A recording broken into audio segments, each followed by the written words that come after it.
England tour complete అయిన తర్వాత టీమిండియాకి 35 days rest అయితే దొరికింది. అయితే ఏషియా కప్ 2025 షెడ్యూల్ వచ్చిన సంగతి మనకు తెలిసిందే. సెప్టెంబర్ 9 నుంచి స్టార్ట్ అయ్యే ఈ టోర్నమెంట్ T20 ఫార్మాట్లో అయితే జరగనుంది.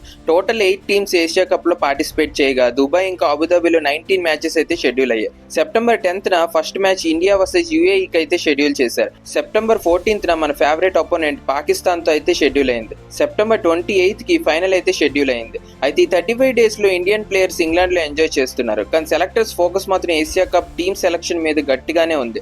IPL 2025 పర్ఫార్మెన్స్ తో పాటు ఇంగ్లాండ్ సిరీస్ పర్ఫార్మెన్స్ కూడా మైండ్ లో ఉంచి ఒక మంచి డిసిజన్ తీసుకోవడానికి రెడీ అయ్యారు. అయితే ఇప్పటికీ టెస్ట్ కెప్టెన్ శుభ్మన్ గిల్ తో పాటు యశస్వి జైస్వాల్ ని ఓపెనర్స్ అవుతారనే న్యూస్ బయటకు వచ్చింది. ఇదే కాదు, IPL లో ఎక్సలెంట్ పర్ఫార్మెన్స్ ఇచ్చిన శ్రేయస్ అయ్యర్ కూడా ఏషియా కప్ లో ఆడే అవకాశాలు ఎక్కువ ఉన్నాయని న్యూస్ అయితే బయటకు వచ్చింది. అయితే IPL ఫైనల్ 2025 టోర్నమెంట్ లో ఎక్సలెంట్ పర్ఫార్మెన్స్ ఇచ్చిన RCB ఆల్రౌండర్ కునాల్ పాండ్యాని సెలెక్టర్స్ ఛాన్స్ ఇచ్చే అవకాశం ఉందని తెలుస్తుంది.